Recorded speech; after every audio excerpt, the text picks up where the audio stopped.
and good morning as well. So if you're joining us from a place where it's still the morning, right? So I'm excited to have you here. And in fact, we couldn't speak last week.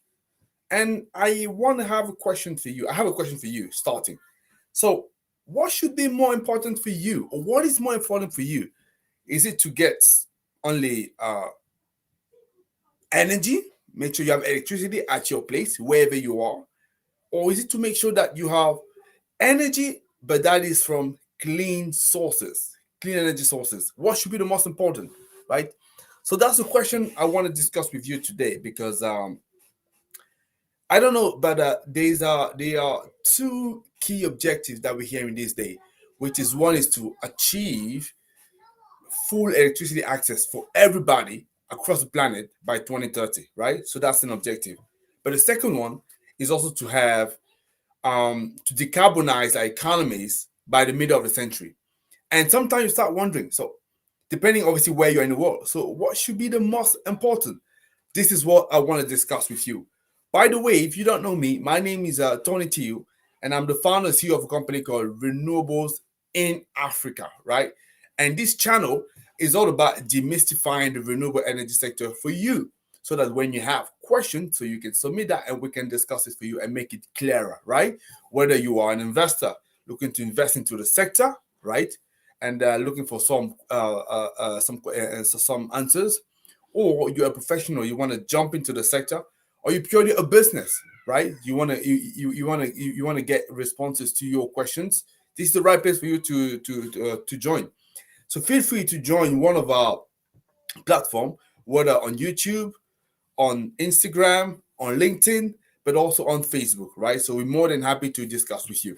So as I say, I want to come back and discuss this question for you. So energy access and energy transition, what should be the most important, right? Especially for emerging market.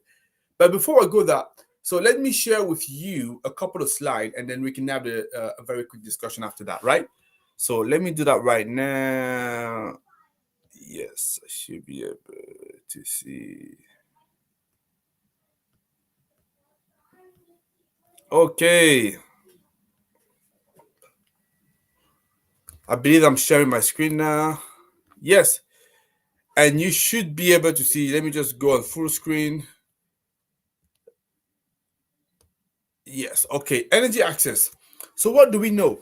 We know that compared to 2010, right? 2010, we had 1.2 billion people without access to electricity. And nowadays, we have now 759. So that was in 2019, right? And I'm sure the figure compared to now should be about similar. If we're looking at what's happening in sub-Saharan Africa more precisely, the large majority of people that don't have access to electricity yet, obviously, are in the continent. And what we could see is actually between 2010 and 2019, that figure has not changed that much. As we compare that with the rest of the world, we can see it has been as we can see moving downwards, right, from 1.2 to let's say 750 or 760 million. But in the continent of Africa, so it's been pretty much stable. So something needs to be done there, right? So you can already see where the discussion could be led into. So that's what I wanted to share. And also, in terms of the actual generation of electricity, if I now stop into Africa to understand a little bit more, what is that number basically not changing? You can see that the distribution of power will still have more than 3/4 of electricity generation coming from still fossil fuel, right? And clean energy sources is very, very minuscule, right? So that we need to know. If we're looking at how has been the progressions throughout the years between 2010 and 2019, you can see that pretty much coal and oil stable. We're not actually reducing that. Natural gas is going up. We know that already because there are new discoveries of gas across the continent. And on top, you can see that we're starting to get a little bit more of clean energy sources. So when we talk about clean energy sources, it's still very, very small. So if we're talking about decarbonizing, we are a long way off, right? So that's, I wanted to share that. And very quickly, and after that, I can have a discussion with you. If we're looking to understand what is the potential barriers that we have, right? So the barrier to universal access, you have things like the economic incentive that we don't have, the finance that needs to be raised for grid expansion. So the solutions for off-grid and mini-grid are not always sustainable. The electricity supply is very unreliable. The connection cost is quite high, and also the authority usually have limited capacity in terms of electrification. Yeah, in different countries. So now, how to make it low carbon, right? Because that's what we also need. The other objective. So you have, risk linked to financing because it's still seen as very risky to invest into emerging markets, especially Africa. Regulatory framework that are not conducive for more investment into the continent. You have obviously integrating large amount of renewable energy in the grid is challenging, right? Do we have grid that are flexible enough in order to sustain that? So fossil fuel, obviously on the construction at the moment, will still be around for a very long time. Yeah, and also we have lots of losses due to high transmission and distribution when you when you transport the energy, right? And obviously the hydropower is operating at reduced capacity. These are some challenges you could see both from energy access and also energy transition, so getting into low carbon. So let me just stop sharing here, but I wanted to just to share that with you before I can actually discuss that and give you my opinion. So hopefully you were able to see that. So as you can see, so energy access. So when we ask you the question now, so what should be the priority? I don't know for you. I can see I have a chat here. Maybe somebody send the questions. Oh, yeah, Oluch Waiting. Okay, good discussion. Thank you, Deji, and also Oluch Waiting. Okay, okay, absolutely. So thank you for your comments, guys. So I both appreciate that.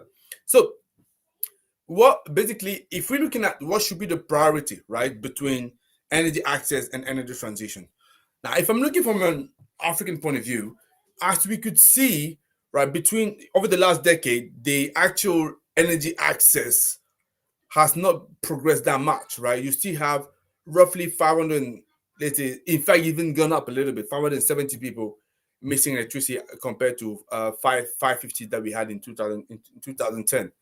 And you start wondering, so, okay, we need to do more there, yeah, to make sure that we can bring this number as close as possible to zero, right? So hence the priority would tend to move towards this direction, simply because, as I say, we are missing electricity for 600 people, or 580 more precisely. This is actually very true. At the same time, though, right? If we're looking at decarbonizing the sector, we could see more than 75% of energy produced still come from fossil fuel, right? So we effectively a long way off. So what does that mean?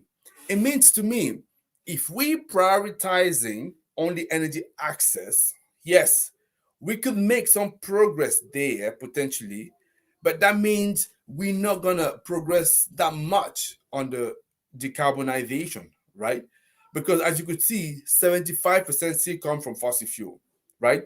So that for me, it's a problem, right? Why is it a problem? Because we can't be ignorant of what is happening around the world, because what is happening around the world is affecting everybody, including us in the continent of Africa, right? And especially, even when we're going through some challenges, we are the ones struggling the most. And because we are the ones struggling the most, can we completely ignore that? So that's the question mark that we need to ask ourselves. On the other side, when we're talking about uh, decarbonizing, so if we place the focus there, so decarbonizing, as you can see, it's about changing a whole industry, a whole basically behavior, the way people are doing things. So it can consume a lot of money, a lot of efforts, right? A lot of attention, to the point that it may also jeopardize energy access. So it's becoming very difficult. So okay, I can see some question here. So guys, let me develop that. I promise you, I'll come back to the question. I'll come back to you and provide the answer to that. So as I said, if you only decarbonize, not paying attention to energy access, as you can see, that number of people without electricity just going to keep on growing, and that's again, it's a problem, right? So personally, the way I see things, I don't really think that we should prioritize one or the other. I think we should find a way to do both. That's actually my deep belief. For the simple reason that yes, energy access for me is almost like a human right, because if you don't have that, it's becoming very difficult to have access to, let's say, modern society life, right? And everything you need requires energy. Yeah, that's the thing. Whether you want to have a TV, it requires energy. You want to cook, yeah, it requires energy. You want to travel, it requires energy. You want to have communication, it requires energy, right? So everybody needs to have energy. That's a given for me, right? And we need to make sure that we can definitely achieve that. At the same time, as I said, so we also need to be careful about where is this energy coming from, where is it coming from, and this is very important, because if this energy is only coming from fossil fuel, as I say, you're actually pumping lots of emission in the atmosphere. Okay, we could say that okay, most of the problem wasn't caused by us. I agree, but the trouble is, what about the consequences, right? So we can't just pretend that because it wasn't caused by us, we actually going to make the situation worse. This is not either way as well a good position to have, because guess what? We anyway the ones running the most. It's almost like if we're saying that we're not concerned by that, it's almost like we're behaving like uh, there is some natural borders for for pollution. Yeah, so pollution when it's gonna come to emerging market, all of a sudden it's gonna stop, just jump across and go to another industrialized country. It doesn't happen like that. When it happened to everybody. Everybody's affected, right? And we're struggling, and we've seen that anyway, right? So the past summers and also the time before, countries like Mozambique have struggled. So places like uh, um, North Africa have struggled. So we've seen that as well, right? So drought, the episode of drought that we see in various countries, that's the reason the level of water coming down, hydropower not providing enough power. Hence, we're having to complete that with something else. So clearly, we need to make sure that we take that into consideration. So considering both, it's very very important, right? So we have to find a way to do both for me. And like I said, bring those two together. So I'm just gonna pick up a response to the question here, and that'd be good. But I just wanted to say, I know I could be a little bit quick, but because it's always not easy to develop it to a large extent because of why we could be here for hours. But what I want to say, especially for businesses, it's important for you also to consider going sustainable, becoming sustainable. And I know many businesses are already thinking like that, but they just don't know what are the steps they need to take, right? So if there are such businesses, I just want to say that what we organizing this coming Wednesday on the 23rd of February, we're having a sustainable business seminar. I strongly will invite you to attend this seminar because we're going to be talking about that a little bit more into detail. So it could be helpful for you. So if you haven't done yet, just subscribe to it, and that'd be good. And we can talk about that into more detail, especially what are the steps that you can do to become more sustainable. Now, let me go back to the questions. Let me go back to the questions, see if I can respond to them. So okay, the first from Mr. Boyle. Sustainable energy, believe it or not, has the mantra since since cavemen have gathered wood for cooking, keep it warm. So yeah, definitely I agree with that. So thank you for a nice comment. So Tebogo is saying, what is the role of politics in the smooth energy transition? What are the pros and cons of a political involvement? So the role of politics is central, it's pivotal, for the simple reason that at the end of the day, we are still in an industry that requires regulatory framework in order for the industry to develop itself, in order for investment also to come itself. Because the type of investment that we're talking about, so that's infrastructure investment. And usually infrastructure investment happen on the long term.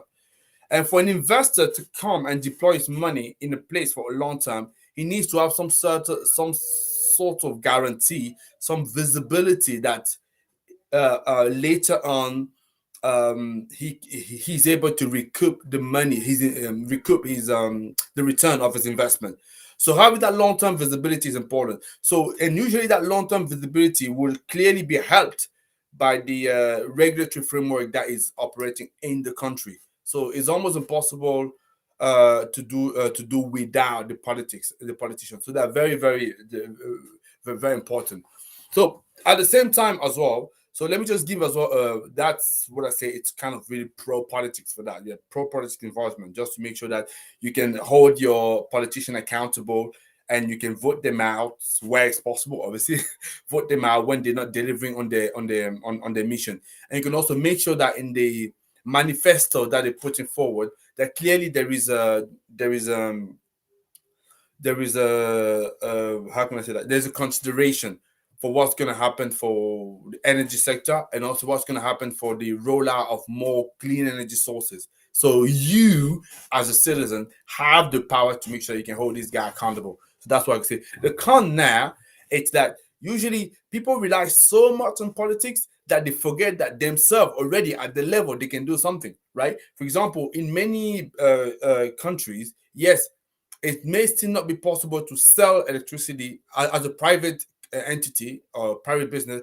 to sell energy to your neighbor or maybe to sell it back to the grid. But you could already, but almost all countries allow those companies to have self consumption. You can already design a system, a project that works for yourself, and that's what I'm saying. You may want to be looking at that. Yeah, so that's what I'm saying. Sometimes people forget that beside government, they can do things themselves. So let me just progress because I can see there were more reaction there. Okay, so the question, Tony, should be what is future of sustainable energy? By definition and clarification, unsustainable has a limited future. So what is the future of unsustainable? Okay, yeah, unsustainable energy here. I would take it as the fossil fuel, right? The future is um that's also a financial realization. It's becoming harder and harder to fund to raise funding for fossil fuel projects that I know. And if you know people that are doing fossil fuel, ask them, you will see. So it's becoming difficult to get it. And also because economically, so especially now, if you're running coal power station, so like I said, so it's because it's becoming uneconomical because solar is many cases not cheaper than coal, and also to maintain coal plant is a lot of money, and also it pollutes a lot. So you have a lot of people now are moving away. So if you have, I can tell you, people I've seen a couple of people already approaching me to help them to fund a coal power plant. Obviously, I couldn't do it because that's what we meant to do. But clearly, it's becoming more and more difficult to fund it. And the second thing, like I said, is become also uneconomical because now tariffs are quite high. So basically, if you look at that from that point, and now oil as well, oil you obviously at the mercy of currency fluctuation. So what happened to the currency market? So the future of a sustainable energy, it's very, very, I would say, not rosy. It's not going to disappear overnight, that's for sure. But yeah, and you can see many now oil and gas company are looking at to pivot or at least clearly have an involvement with to green energy because that's clearly the present and the future. And for their survival, they're having to do that. So I would strongly advise you to do something similar. Yeah. So that's what I would say to that question very quickly. I'm just sitting up because I want to see. So there's more reaction. Charles. Okay, Charles is asking, what about productive use of energy? I work in Kenya for many years in geothermal and solar sector. It's not just enough to produce lots of power because who is going to use it? Domestic use is only so much, and we need commercial industrial use. You're absolutely right. You're absolutely right. And that's also one of the realization for energy access. People realize that, in fact, providing power to people without creating sort of economic activities, it's not also helping that much, right? Because to some extent, especially in bottom of the pyramid, so you're also dealing with a region where people have, let's say, limited availability in terms of money.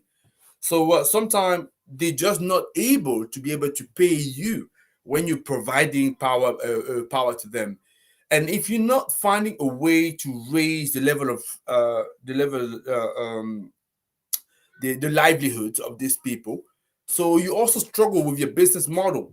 So usually one of the best ways is to attach it to productive use of power, where you have a business that is using power because they're using power, so it's developing economic activity. You develop economic activity, so you're providing opportunities to people. So you raise the level of the standard of living in that placing, and so on and so forth. It creates like a virtuous circle. So yes, so having productive use of power is very, very important. It's key into into this equation. And as you were talking about commercial industrial user, yeah, absolutely.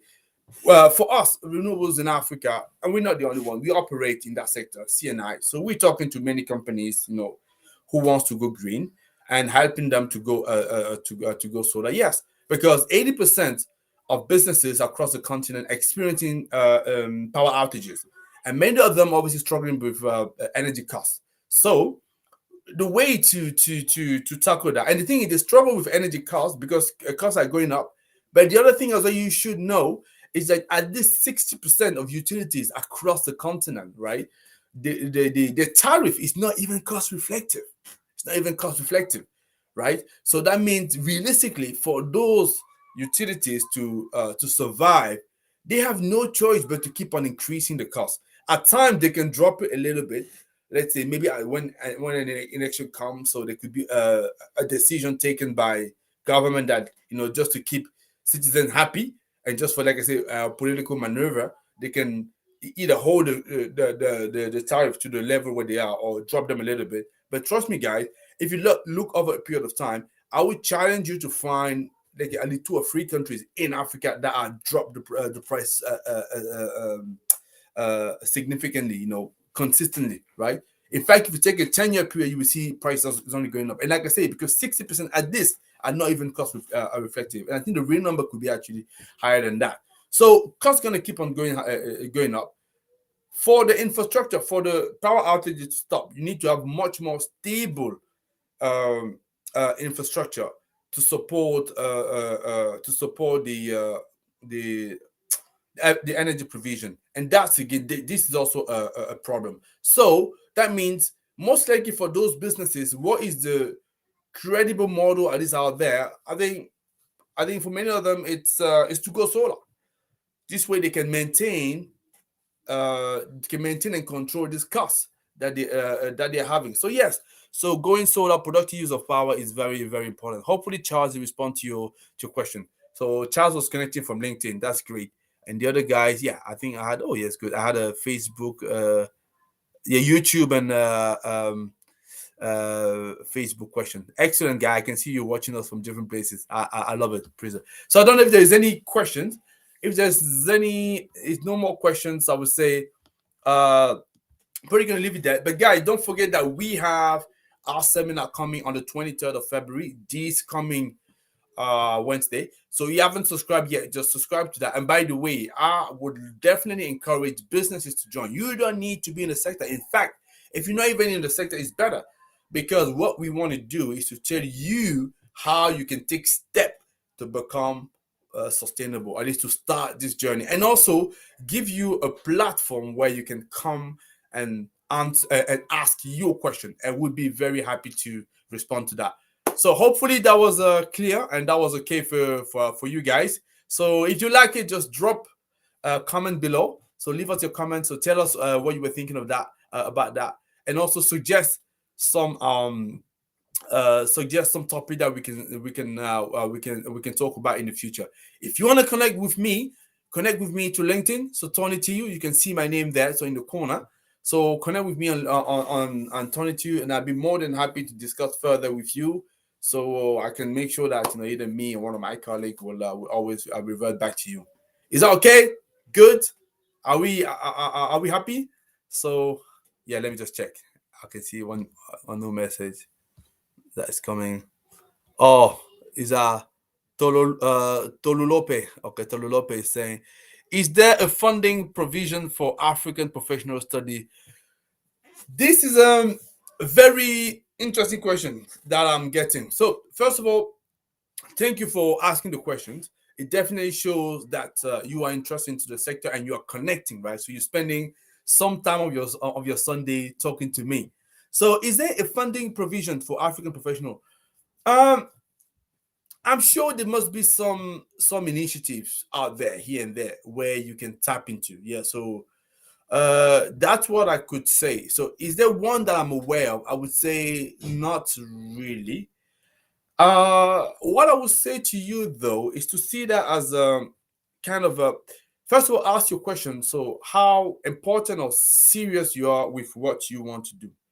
Because if you're serious with what you want to do, look at what are the different challenges, obstacle that you're going through. So let's imagine your challenge is really financial because you're really interested, but you're thinking, I want. First of all, I would say you need to identify a potential course that you want to take. Yeah, so figure out what is the investment go into that, and then and then and then understanding how can you make sure that you can bridge this gap. If you're able to find I would say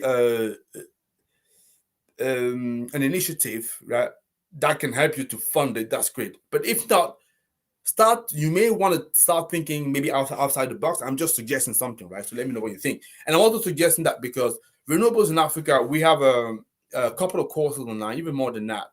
One is for people who are looking to become solar developers, solar entrepreneurs, want to set up project themselves and get into the sector. Another one, people who simply want to join the market. And what I'll say is actually, let me actually find the link. Yeah, as I'm speaking, it's probably easier. So give me about a second because because I always want to make sure that I provide you guys with the answer, or at least the best answer possible. Let me have a look. I should be able to see that. Okay, for one second, guys. I'm looking at that. Should be able to respond to you. Okay, good. So for those of you who wants to become solar entrepreneur, you can see we have a course there. It gets you to a workshop, and at the end of the workshop, it gives you the option, the opportunity to jump into the course. If you want to do that, that's great. So you have any questions, feel free to send us your question. We can respond to that. And for those of you who simply saying that I'm in another industry, but I want to start getting into renewables, right? So let me give you the link then. So yeah, the link for that would be if you want to join the green revolution, I would say. So that's the second one, yeah.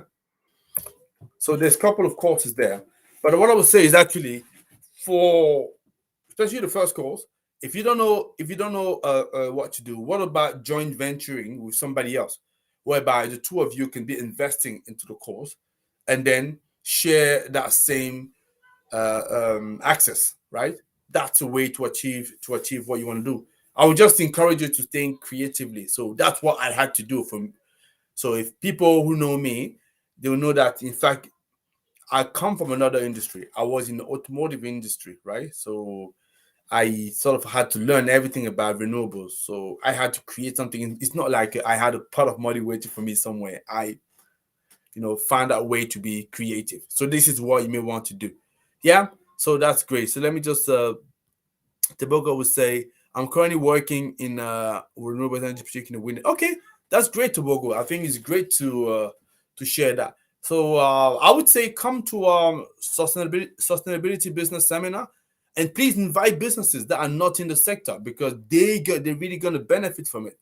Yeah, subscribe to that and share that with people because especially for those of you who have limited fund.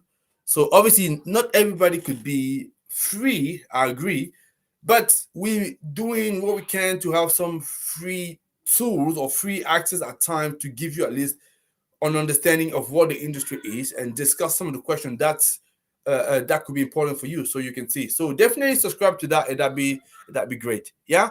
So I've gone much longer than what I usually tend to do, but I'm very excited. I'm very happy, very pleased, guys, for you to join me and for us for this conversation. So I take it there is no more question. If yes, then I'm probably gonna call it a day. Is it okay?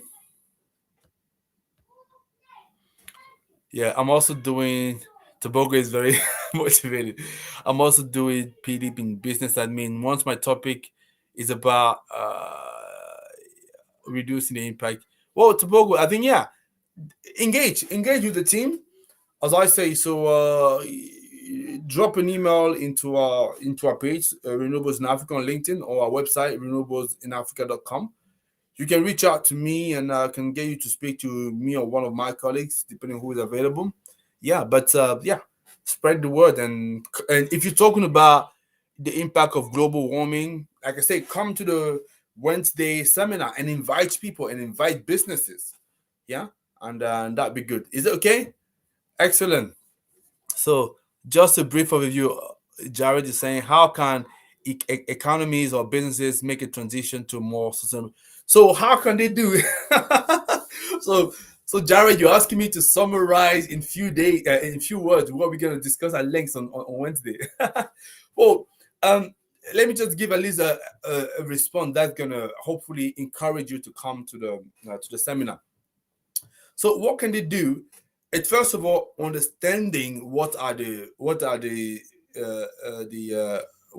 question is really about. Properly having that global picture of how things stand like, what is to come, so that they can start anticipating what's going to come to them, and what is the way for them to make a move in order for them to get their businesses on the right path. This is actually what I would say, because many companies these days will not make a step in this direction because one, they have a level of ignorance about the questions, or they're just picking up is the headlines. Yeah, they're grabbing headlines here and there, so it may encourage them or it may scare them off, but they don't properly understand the question. So secondly, they don't understand how it's really going to impact their business. And three, they don't know is also what to do, right? They're a little bit overwhelmed. It's a little bit of too much. And because they're overwhelmed, so actually they freeze. Yeah, it's a little like you see a danger coming towards your way. So if you know what to do, immediately you start acting in order to to diffuse the situation. But if you don't know, at times some of the response people will have is the freezing, and they won't do anything. Yeah. So that's also what happening sometimes to some businesses. So I would say get knowledgeable. It's important. Once you get knowledgeable, identify what action needs to be taken. Number two. And number three, just implement those actions. Yeah. And you'll be surprised to see some of these actions are very, very simple. Some of these actions actually you don't even require you to invest into something. It simply requires you to better use what you already have to reorganize things. And it's possible. Because behavior change is a big part of the response. That's what you need to understand. And that's what I'm hoping we'll have the chance to properly expand, yeah, on Wednesday. So I can't give you a very like I said, I can't give you a longer answer than that, because like I say, it would be just you know you'll be overwhelmed by all of that. But I'm hoping you were able to see the link. So if not, let me just see again. Yeah. Okay. Yeah. The link is appearing there. Probably can see sustainable business seminar. You can see it. There's a long link and also the short link. It's actually the same thing. But I would strongly encourage you to look at that. Yeah. So look in the comments. If you scroll up, you will see that. So I'm just showing that in here. But hopefully that's okay. So can I go now, guys? So, cause questions. Good response. Okay, looking forward to joining. Yeah, no problem, Jared. So we're hoping to see you as well. So thank you very much. And next week we're gonna have another discussion. I'm probably gonna have one of my colleagues come with me. So and then we can continue. Is that okay, guys? Okay, smashing. So you have a good day, and like I say, may the sun be with you. And feel free to suggest a topic that we can discuss. So drop your comments and share the link with you. Connect with us. That's what it's all about. So great. You have a brilliant Sunday, guys, and I'm looking forward to see you. Take care, guys. Bye bye.